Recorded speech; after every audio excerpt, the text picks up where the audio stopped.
It took the federal government till 1996 to spend a budget of $1.4 trillion in any given year. That is 207 years from the beginning of this republic. They spent that in deficit last year. And that's an annual deficit. And we're told by the President's Office of Management and Budget to expect another $9 trillion in the next 10 years of deficit, added to the $14 trillion we already have that's funded. Since these are always absurdly biased downwards, these numbers are always low, I'm here to tell you you can double or triple that number in the next 10 years. Let's look at the numbers. In 1860, the average American per capita owed $2 of national debt. This was approximately 3 working days for a median income person in 1860. 3 days and your debt obligations to the government were cleared forever. Today, the debt per capita is well over $40,000 per person. So it takes a median income worker well over 300 days to pay off their personal part of the funded national debt. And this is the per capita national debt. This is not the actual per worker national debt. You have to remember, only half of the American people are ever in the labor market, and only half of them ever actually pay income taxes. So in other words, if you work and you actually pay income taxes, your funded national debt liability is currently over $150,000. And we can't ask questions?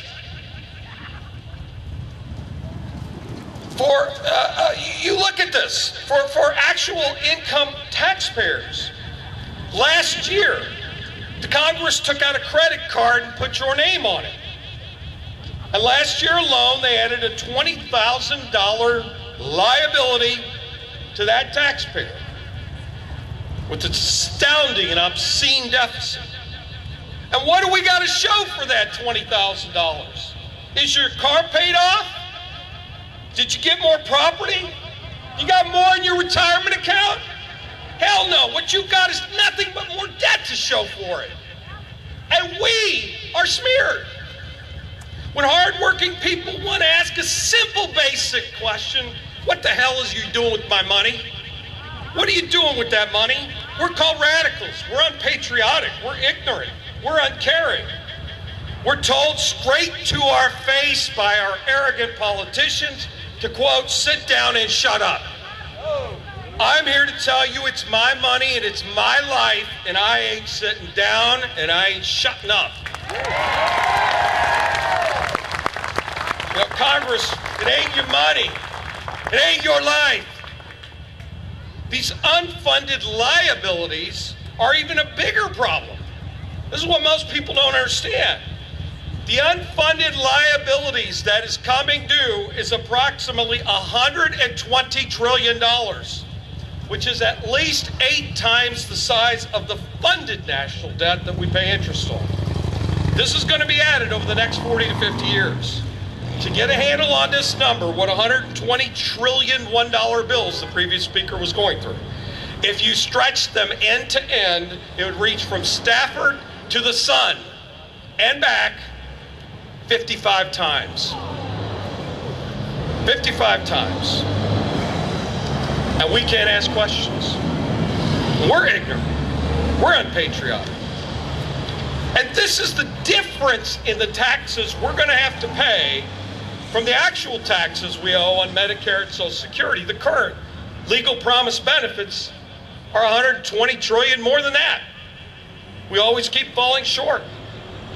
The demographics of the baby boom will guarantee that result happens. This is nothing short of catastrophe for your kids and my kids. Thus, the average American taxpayer who enters the workforce now actually owes an income tax liability on his total national debt of $1.3 to $1.4 million. How does that make you feel? And this is above and beyond the taxes to fund the actual government for its operation. And this also assumes there's no more deficits that arise in any other part of the budget. This doesn't include any Obama debt care obligations for health care, and this doesn't include state and local debt either. In short, your children are now, for all purposes, bankrupt. And it is impossible for the government to tax our way out of the hole they have dug us into. You know, when you're in a hole over your head, stop digging. Stop digging. Why you say we're broke? I'll tell you why. The Congressional Budget Office has estimated the entire wealth of the United States, all 3 million square miles of land, every building, every house, every car, every truck, every washing machine, dryer, refrigerator, all the furniture, all of the personal physical assets down to the shoes on your feet. The combined value of it all is $50 trillion. You could put the whole United States up for sale and you only cover 40% of the unfunded liability that's coming due in Social Security and Medicare. We're still 70 trillion short just on those two. Where does this tell us? Technically, the United States is broke. We have debts that vastly exceed all collateral assets. The next generation owes and owes and owes, but they can't speak. And they can't vote right now. And we're putting them in debt. Your children, my children are all now bankrupt. I've had enough of this crap. I've had enough of this government waste. Have you? Yeah. Yet an even bigger socialist entitlement program called Obamacare was just rammed down our throats. It took shameless corruptions to have a second Louisiana Purchase in American history. At least Thomas Jefferson got some real assets. He got 830,000 square miles for $15 million. What did we get for 20 times that amount just recently? We got Mary Landrieu's Senate vote on a government takeover of health care. Looks like Jefferson got a better deal.